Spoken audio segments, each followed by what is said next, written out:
نجمتنا وضيفتنا الليلة تسحرك بحضورها الهادئ وجمالها الفاتن، وكأنك أمام لوحة جميلة أبدعها الخالق عز وجل، تدهشك بثقافتها العالية وبأناقتها المتميزة، والتي تدل على رقي شخصيتها. وإضافة إلى كل ذلك فهي إنسانة رقيقة مرهفة الحس. إنها الفنانة الممثلة نسرين طافش اللي معنا مباشرة الليلة في لمع الأفام. نسرين بونسوار، مساء النور.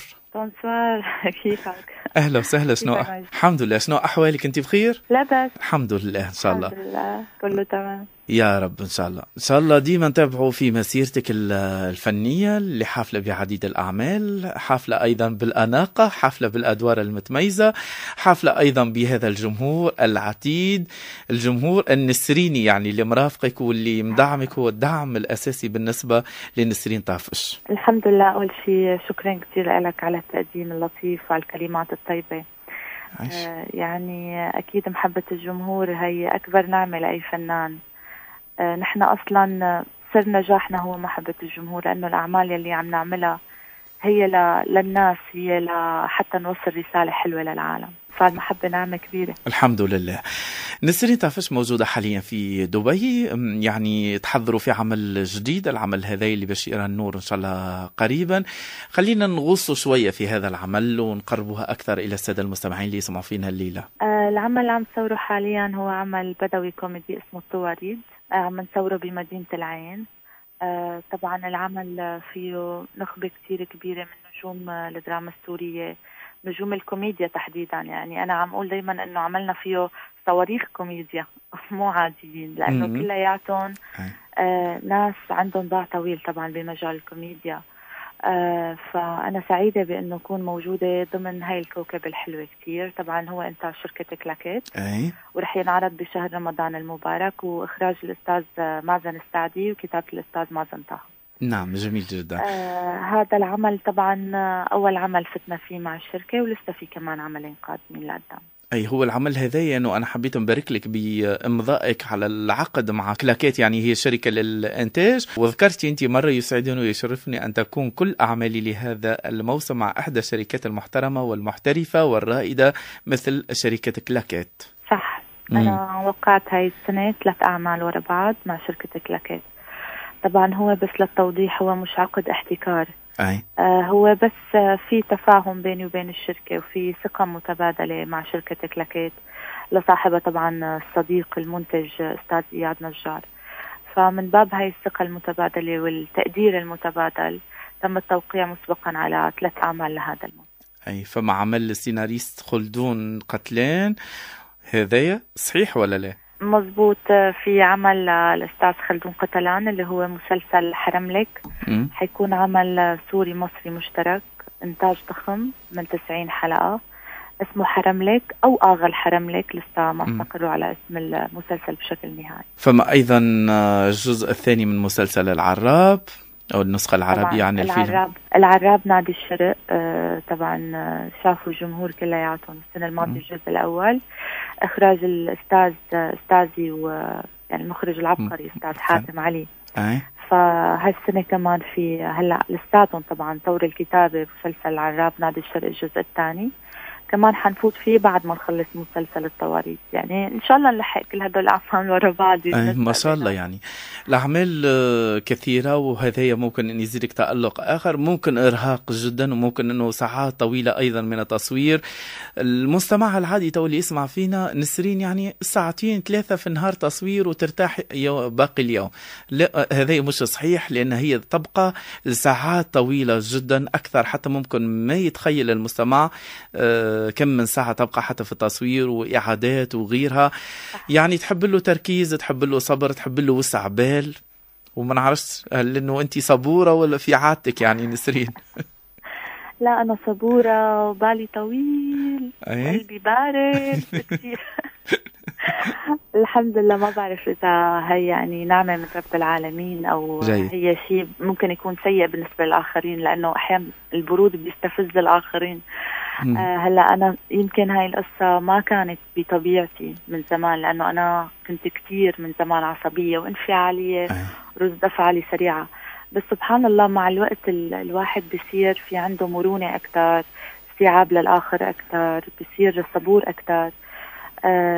بالنسبة لساعات العمل الطويلة، فأنا بالنسبة لي أحب على قلبي ضل عم بشتغل 20 ساعة متواصلة ولا ضل قاعدة يوم كامل ما عم بعمل شيء بحياتي. بحب الإنجاز، بحب ضل عم بنجز، ضل فعالة، حس حالي إنه أنا إلي فايدة بالحياة. جميل. وخاصة إنك ديناميكية يعني في حياتك، ديناميكية، إنك نشيطة، إنك حركية، يعني ديما تتحرك، ما تبقاش إنك ثابتة في مكان معين. هلا أكيد إيه، بس إذا أخذناها بالمعنى اللي له علاقة بالشغل، لأنه أنا الشغل بحياتي طبعا أكيد.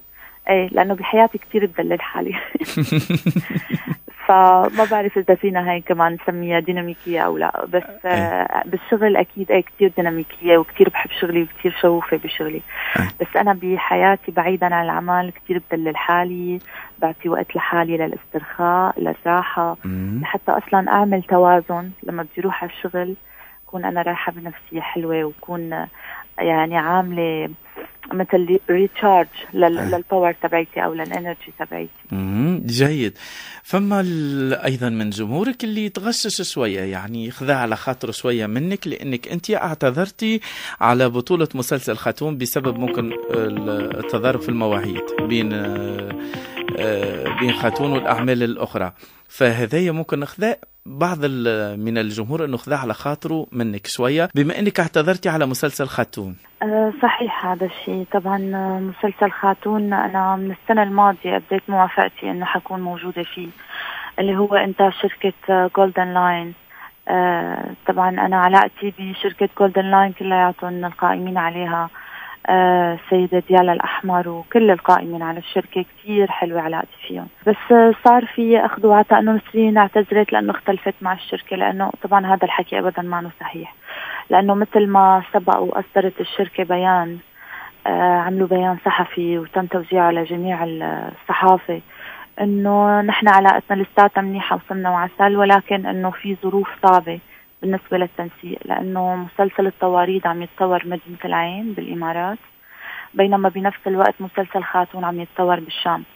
يعني أنا ما عم بعمل عملين بنفس الوقت بنفس البلد، كل واحد ببلد، فشوي كانت الأمور صعبة بالنسبة للتنسيق. واضح. يسلم عليك مسعود، هو سوري موجود حاليا في ألمانيا، ويسألك سؤال. يعني قرينا خبر نسرين طافش شرطان لمن يريد الزواج به، شنو ما هما الشرطان؟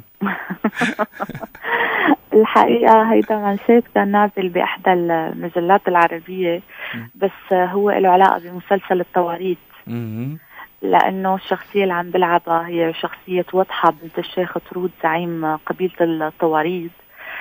بيكون عندها شرطين للفارس يلي بده يتجرأ أصلا ويطلب إيدها، لأنه شخصيتها كتير قوية، وعاملة شروط للشخص يلي ممكن بالفعل يكون شريك حياتها، اللي هن أول شرط إنه يغلبها بالمبارزة لأنه هي شاطرة بفنون القتال، والشرط الثاني هو إنه يحل لغزة يلي ما له حل. الله الله بقى تخيل. يعني أصعب من هيك ما ثماش. عقدتها على الآخر يعني. الله. إن شاء الله الجمهور يتابع إن شاء الله، وخاصة هذا العمل يلاقي النجاح الكبير، لأنه ضروري جدا الدعم. هذا أيضا يتابعوا فيك ويسمعوا فيك الليلة أيضا من سوريا، ما شاء الله عدد كبير. خزعل، إن شاء الله ننطق اسمك صحيح يا خزعل، يسلم عليكم من أشد المعجبين بنسرين. تحياتي لك يا خويا، شكرا. دنيا من المغرب، دمتي متألقة يا نسرين. حسين رشيد من العراق، تحياتي ليكو وعاش هالصوت. شكرا نسرين. الإعلامي مهدي العسل يسلم عليك برشا أيضا من العراق، نورتي الإذاعة الليلة يا نسرين. شكرا يا مهدي، شكرا. فراس، شكرا للجميع. فراس يسلم عليك أيضا من سوريا. أيضا أحمد موجود في بانكوك، فادي أيضا موجود في بانكوك يسلم عليك. حسام موجود في فنزويلا. سنان موجود حاليا في سوريا. بالتوفيق نجمتنا الغالية. شكرا حسام أيضا يسلم عليك، ربي يسعدك إن شاء الله. سامحوني بقية التعليق فقط. فادي يسلم عليك، موفقة موفقة موفقة. فادي شكرا ليك. بلال بلال أيضا، حمزة كذلك، إبراهيم كذلك، أنس كذلك، صديقنا كينان، شكرا، طارق أيضا، سوار، علاء. شفت هالكم هذوم كلهم سوريين ما عدا دنيا والعراقيين الاثنين كلهم سوريين. يعني باش تعرف انه جمهورك يعني وراك وين ما تمشي. الحمد لله، أحلى على قلبي من العسل. الله. ايه، شنو أحوال القلب يا نسرين؟ القلب بخير. منيح الحمد لله. يعني هلا انت قصدك اكيد على الحب والغرام. طبعا اكيد. هاي القصص طبعا حلوة كتير، والحب يحلي حياتنا اكتر ويخلي لكل الاشياء طعمة مختلفة ورونق خاص. وحتى الواحد لما بيصير عم يشتغل او مع اهله او مع اصدقائه بيصير بحس طاقته مضاعفة. في هيك دايما قلوب حوالينه، وفي دايما طاقة حلوة هيك. حتى بيقولوا لك يلي بيكون عايش قصة حب بتحسه حليان. الله. يعني دايما بيقولوا والله حليان. حليان انه شو قصتك حابب، يعني هاي كتير بتصير. انا بحب حالة الحب وبقدر حالة الحب، اللي هو طبعا ما عم نحكي عن مفهوم الحب بشكل عام، عم نحكي عن العشق او الغرام. نعم. ولكن للأسف هو بوقتنا هذا صار عملة نادرة. إذا بدنا نحكي على الحب الحقيقي، الحب النقي الصادق، أكيد لا زال موجود، وأكيد لسه في ناس بحبوا بصدق، بس صاروا نادرين الوجود. يعني ما بتلاقيهم كل يوم. أي هو موجود وإلا لا؟ بحياتي أنا؟ أي هو لا والله. لا والله. لا، أنا بعد هالمقدمة اللي قدمتها عن الحب والكل، أنا يعني فكرت أنك يعني محبة في هالوقت. ليك يعني أنا حتى لو ما كنت عايشة حالة حب بخلقها لحالة الحب بيني وبين حالي، من غنية حلوة بسمعها، من منظر حلو بكون مثلا قاعدة على البحر بحس بحالة حب حتى لو ما كنت عايشتها بالحقيقة. الحب موجود بكل حياتنا، بنفسنا، بتصرفاتنا.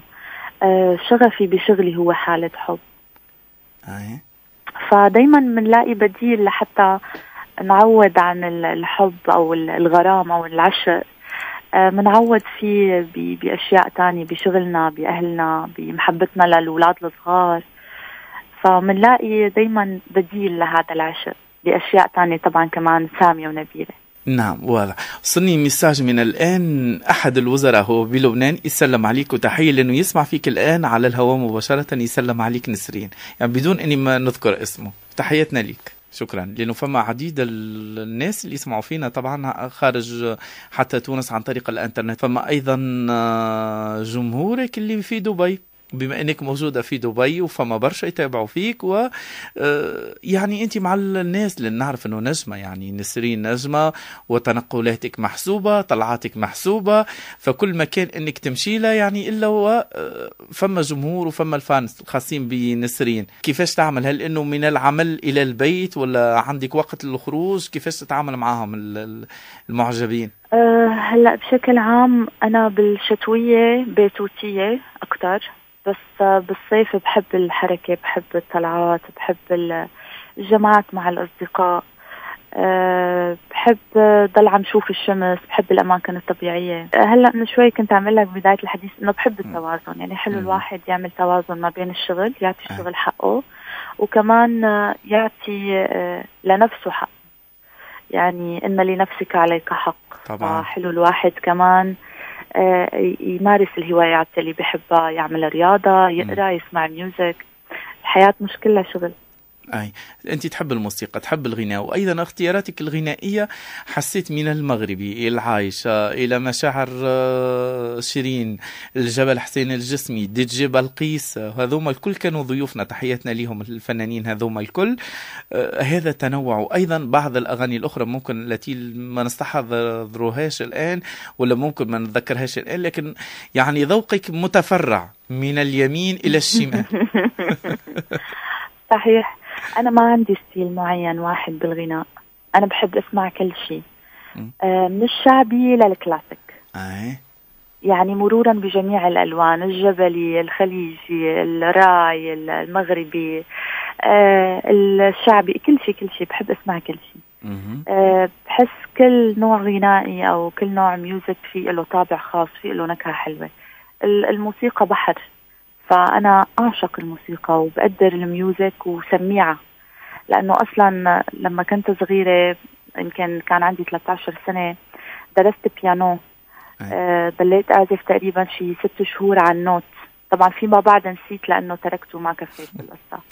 فهذا الشيء خلى عندي إذن حلوة، بسمع صح، بلقط النغمة صح، بتذوق الموسيقى. تنقد وإلا لا؟ طبعا ايه، بس يعني اكيد ما بطلع بقول هاي غنية حلوة غنية بشعة، بس ايه قصدي يعني بمعنى بنقد يعني بقدر ميز النغمة المتعوب عليها من النغمة المعمولة هيك بطريقة مجانية، وبنفس الوقت النغمة الحلوة المعمولة بطريقة راقية أو بطريقة جديدة أو بطريقة مجنونة كمان بعرف أقدرها وبعرف ميز نوع موسيقى عن الآخر. نعم. هل إنه نسرين طافش تحس إنه الإعلام أنصفك أم لا؟ الحمد لله لا، أنصفني أكيد، وحتى بعتبر حالي مدللة إعلامية. جميل. أي والله الحمد لله. محلاه الاعتراف، حلو الاعتراف. ايه انا بحس حالي بالفعل، وهي نعمة من رب العالمين. هلا اكيد في بعض الصحافة الصفراء يلي بتحب تعمل مشاكل وبتحب تعمل قصص وبتحب يعني مثل ما بنقول نحن بصبوا الزيت على النار لحتى القصة تاخذ ابعاد تانية، وهن بينبسطوا من القصة لانه بيصير عندهم مواضيع اكثر واكثر لقدام. بس يعني الصحافة الصفراء انا من الرياليتي تبعي شايلتها تماما، مركزة على الصحافة الراقية اللي بتكتب عني بطريقة موضوعية، يلي بيتابعوا أخباري من مصادر موثوقة مو قيل عن قال، يلي ما بيلحقوا الإشاعات. لا بس بشكل عام علاقتي مع الصحافة حلوة كتير الحمد لله. تزعجك الإشاعات؟ هلا ما في حدا بيكون مبسوط من الإشاعات. فما ناس تفرحها، فما بعض الفنانين تفرحها من الإشاعات، ممكن لأنه الاسم يتداول بأكثر عدد، الاسم يكون مروج، يعني فما ناس ممكن تعمل كيف على الإشاعات والبعض ينزعج. هلا ايه معك حق، في ناس بيحبوا أصلا يحملوا عن قانون ويخلقوا أصلا. هاي ظاهرة موجودة إذا كان بالعالم العربي أو بالعالم الغربي، يعني ممكن يكون في هيك شيء موجود أكيد، بس يعني الشخص العاقل الواعي يمكن ما كتير بينسجم مع فكرة الإشاعة، لأنه أحيانا الإشاعة ممكن تأثر نفسيا على حالة الممثل.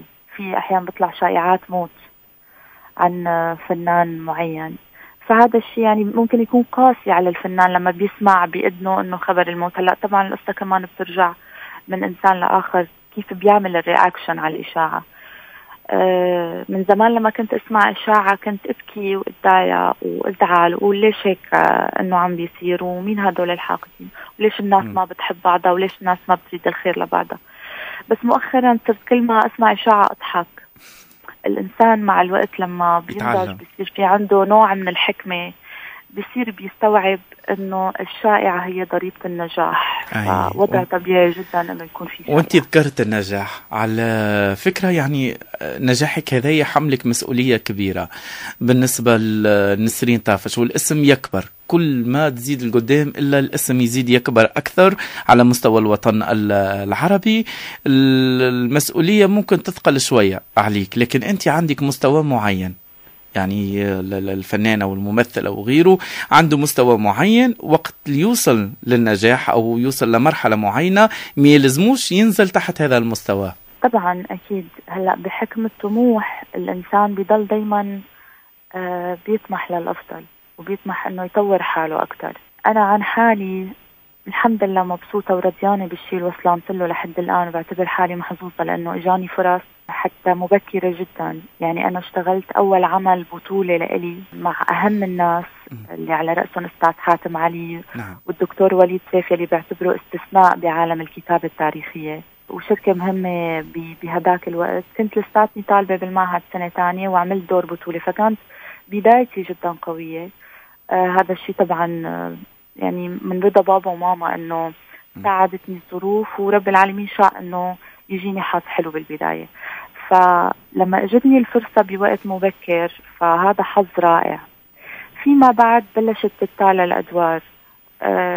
ما حسيت بيوم من الايام انه انا ندمانة على الشيء اللي عم بعمله، أو أنا في شيء ناقصني بهاي المرحلة. كل مرحلة في إلها علاقة، وفي إلها الدروس اللي تعلمت منها، وفي تجارب حلوة أخذتها.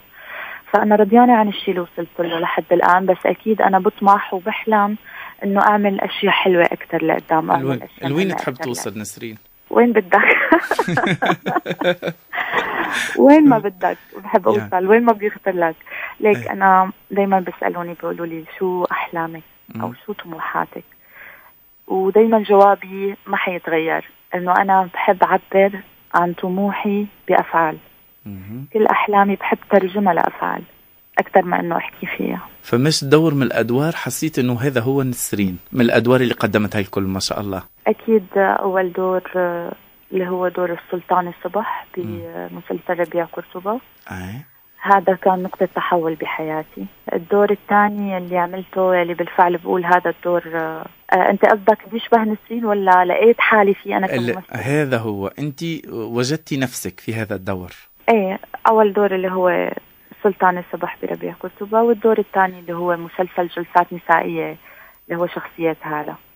هدول الدورين بعتبرهم بالفعل استفزوا قدراتي وخلوني بالفعل ثبت حالي بقلوب الناس كممثلة جيدة قبل ما أكون فتاة حلوة أو طلعت لأنه بجمالها. بتعرف كتير في ناس لما فتاة يعني بتوصل لمرحلة من الشهرة أو من النجاح بصيروا بيقولوا طلعت لأنها حلوة.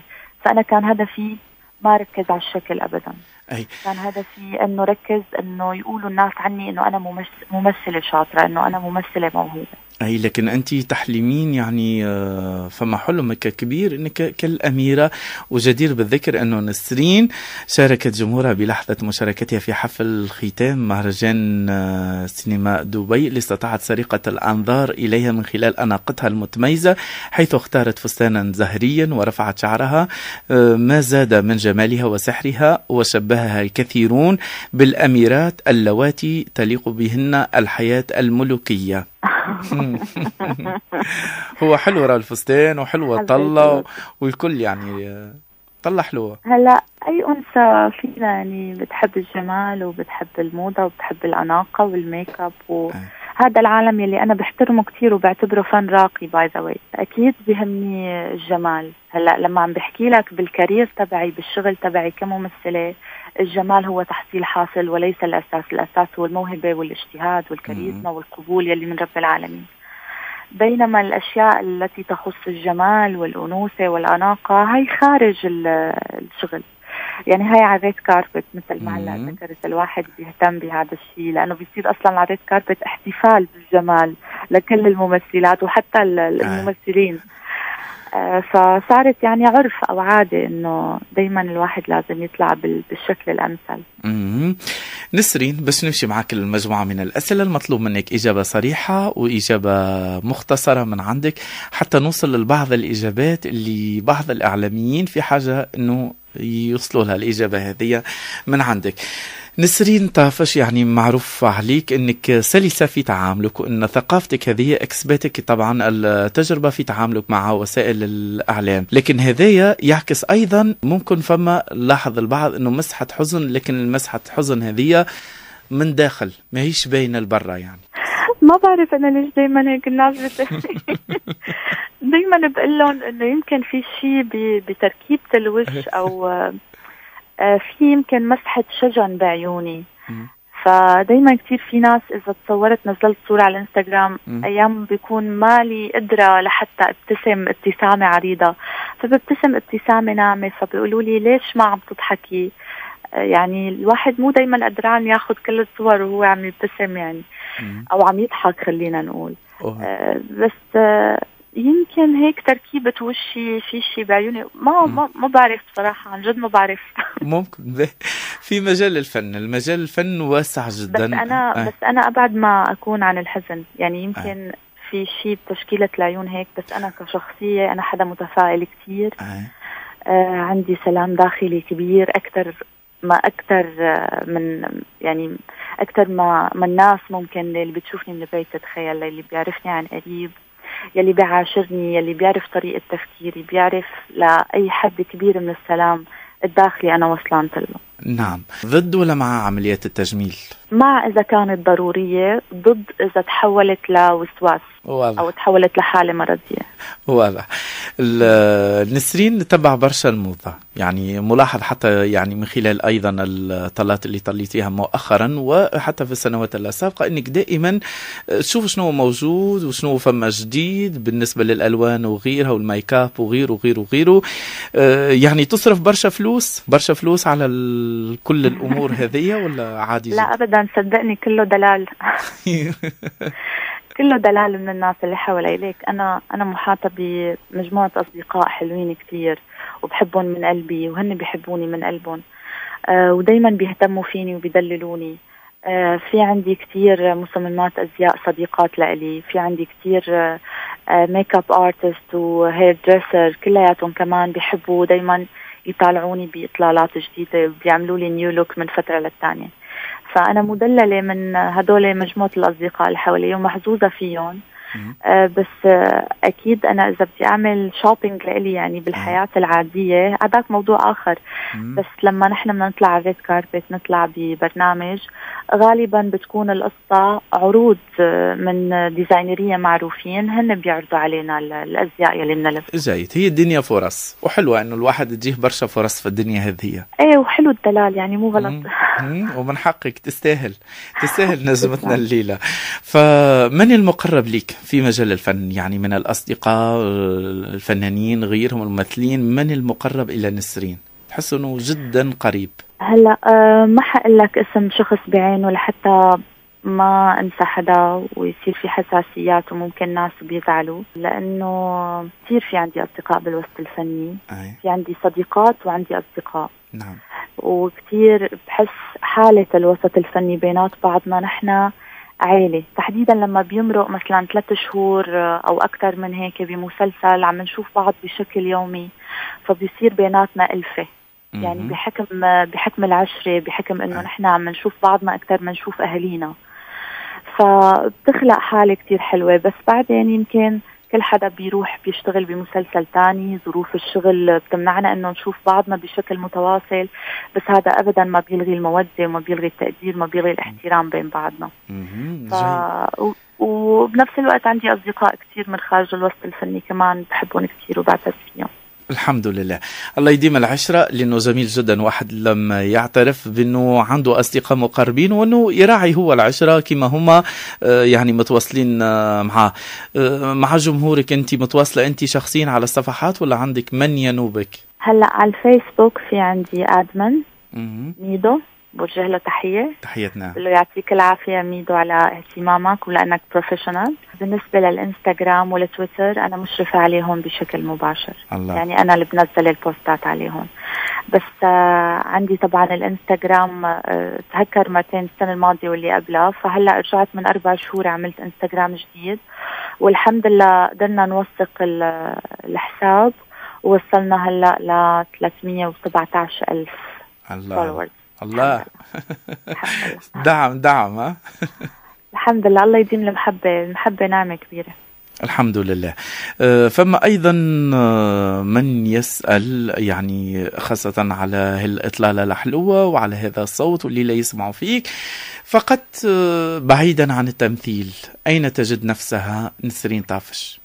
هلأ أنا لو ما كنت ممثلة كنت بقدر كون أي شيء بدي إياه. مثلا يعني ممكن كون شيف شاطرة كتير مثلا، لأنه كتير بحب الطبخ وبستمتع وأنا عم بطبخ، واحدة من هواياتي. ممكن كان أطلع رياضية، ممكن أطلع كاتبة لأنه عندي ملكة الكتابة، فكرة بهاي القصة أنه كمل فيها. يعني ممكن يكون كتير مجالات، بحس حالي قدراني أعمل كتير أشياء لو ما كنت متفرغة للتمثيل. قيل أنه عندك موهبة في الرقص، صحيح؟ صحيح. كمان ممكن أطلع راقصة. كان ممكن أطلع راقصة، لأنه من صغري لما كنا بالمدرسة الابتدائية كنا نشارك بمهرجانات. من عمري 6 سنين وأنا بطلع على المسرح وبرقص وبشارك مهرجانات الفصاحة والخطابة عنا بسوريا. فأنا أصلا عاشقة لخشبة المسرح من طفولتي، وهذا حلمي كان من الطفولة. عالم الرقص بحبه كتير طبعا. وهذا المزيج، فلسطين، سوريا، الجزائر، هاي الخلطة أحلى خلطة. أول مرة نشوف خلطة هيك، يعني ما شاء الله. يعني أنت جمعتيها من دول العربية. هلأ رح زيدك من شعر بيت أنه أنا كمان جدتي من طرف الوالدة مغربية من تافيلال، وماما جزائرية، بابا فلسطيني، وخلقت بسوريا. والدي كمان من أصول سعودية. الله الله، يعني أمك جارتنا. true story طبعا. احنا والوالدة عندك جيران، يعني تونس والجزائر جيران. أكيد المغرب العربي أصلا كله واحد، أكيد نحن واحد. فأنا بعتبر إنه هذا الخليط شيء مميز كثير بحياتي، لأنه أعطاني تسامح وتقبل لاختلافاتنا، تقبل لثقافاتنا المختلفة ولتنوعنا الجميل كعرب. نعم. أنت حاليا موجودة في دبي، يعني الإقامة إلى متى إن شاء الله مستمرة في دبي؟ أنا طبعا لي 8 سنين قاعدة بدبي.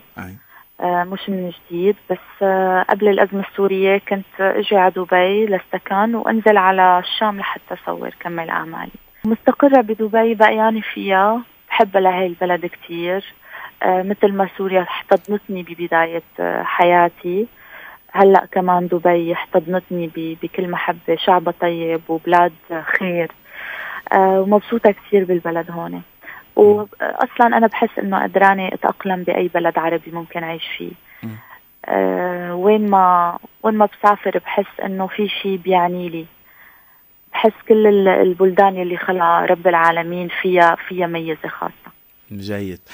ايه نسرين، انت مرة من المرات انا متابع احد اللقاءات، يعني غنيت مع، نتذكر مع اروى. ايه صح. وما عدت. علاش؟ خلينا نعودوا مقطع الليلة صغير هيك لجمهورك والفانس، مقطع هيك على ذوقك ولو صغير. يلا اوكي، حغني لك شغلة صغيرة. شكرا. تحت الياسمين بالليل نسمة والورد محاديني، غصان عليا تميل تنصح لي في دمعة عيني، غصان عليا تميل تنصح لي في دمعة عيني. بس الله يسلم هالصوت. لا انت فاجأتيني يعني باغنيه تونسيه، محلاها الاغنيه هذه، هي تونسيه. انا بعشقها لهي الاغنيه، كثير بحبها. يعطيك الصحه، والله فعلا ابدعتي. تسلم. ثانك يو هي هيك دندنه على الخشيش. على العاص. اي انا خاف انه ليلى يطمعوا، يعني اللي يسمعوا فينا يطمعوا انه توجه جديد. نسرين، انا بعشق كل الاغاني اللي فيها طرب، اغانينا العربيه القديمه. بعشق القدود الحلبية، بعشق المغنى التونسي القديم، المغنى الجزائري والمغربي القديم، كل شيء تراثنا العربي. نحن عنا مكتبة عربية موسيقية فاخرة جدا وعريقة جدا. فأنا بحب الأشياء القديمة. يمكن هلا الجيل تبعنا ما عاد سمع كثير لقصص قديمة أو قدود حلبية أو الأغاني القديمة، بس أنا بعتبر إنه هدول هن الأساس. نسرين، يعني عملت ما شاء الله مقابلات تلفزيونية، إذاعية، مجلات وغيرها خلال هالمسيرة الكل، فمش مرة من المرات عندك خبر لكن لم تصرحي به إلى الآن إلى وسائل الإعلام؟ لأول مرة الليلة. يعني أنا ما في عندي شيء مخبى، واللي بقلبي دايما بقوله كثير واضحة، يعني ما عندي أسرار لخبيها، فما بعرف، ما بظن إنه في شيء كنت مخبيته. يعني هل إنه نسرين كتاب مفتوح؟ صح، إيه أنا نعم. كتاب مفتوح. وأحيانا جيد وأحيانا لا، حتى نكون صريحة معك، يعني أحيانا إنه حتى الغموض يكون جيد، يعني حتى تخلي الأطراف الثانية تبذل مجهود للوصول إلى نسرين. لا والله الصراحة راحة. أي والله يا مجيد، أنا بحس إنه الإنسان الصريح بيرتاح وبيريح. هلا أنت إذا بدك تحتفظ بأشياء لنفسك وتحكي عنها بوقتها، هذا ما معناته إنه أنت عم بتخبي سر، هذا معناته إنه أنت بتحب تحكي عن الأشياء بس بوقتها. كل حاجة في وقتها حلوة، كل شيء بوقته حلو يعني. جيد، الله يخليكي. العمل هذا تو حاليا تصوروا فيه، وين وصلتوا في التصوير؟ أي مرحلة وصلتوا؟ هل إنه قريبا يعني سيتم الانتهاء من التصوير ولا ما زالت الفترة مطولة شوية؟ طبعا مسلسل التواريد هلا نحن قلنا تقريبا 20 يوم مبلشين تصوير فيه، إن شاء الله بدنا كمان شهر ونص وممكن أكثر. بعده مباشرة حنفوت بالمسلسل الثاني بالتوازي ما شاء الله ما بين العراب نادي الشرق وحرملك، حيكونوا بالتوازي مع بعض مبلشين فيهم. يعني هذا ممكن أنه يسبب لك إرهاق، خاصة يعني خارجة من عمل داخلة في عملين. أيضا فيه تعب، فيه نجاح 100%. هو النجاح راه يستاهل التعب. أكيد والنجاح بعد تعب له نكهة خاصة، مذاق خاص جدا طبعا. هلا مهنتنا تحديدا صعبة كثير وبدها طولة بال، واللي بالفعل ما شغوف كثير فيها ما بيتحمل يكمل فيه. الليلة لجمهورك اللي يسمعوا فيك، لأن نعرف برشا الليلة من سوريا، يا برشا من دبي، برشا من الأردن، من لبنان، من المغرب، من الجزائر، من تونس، من أمريكا، من كندا، من العراق، من مصر، من إن شاء الله ما ننساش دولة أيضا من دول الخليج، أيضا من السويد، من فنزويلا، من ألمانيا، من فرنسا. جمهور كامل يسمع الليلة في نسرين ويحبوك وملتفين الكلهم هكا حول الراديو ويسمعوا أيضا على شبكات الانترنت. ماذا تقول نسرين طافش لهذا الجمهور؟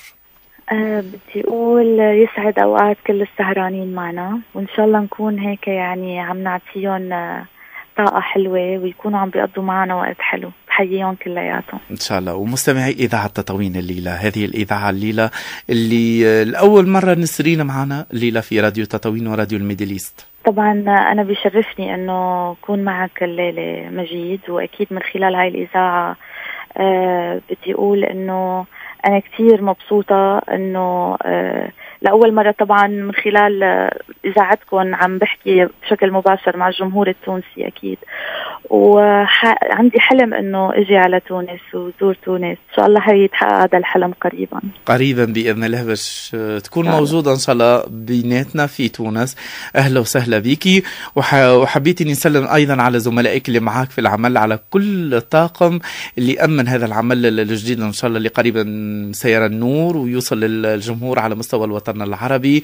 أيضا حبيت نسلم على مازن بني، تحياتي لك. الناس أيضا اللي هو أيضا يعني شهادته حلوة برشا في نسرين مازن، ونعرف أنه برشا محيطين يعني من الممثلين، من المخرجين، من السيناريست، الكل يحبوك يعني وعلاقتك بهم جيدة، وهذا اللي كسبتيه خلال تجربتك الفنية نسرين ويحسب لك.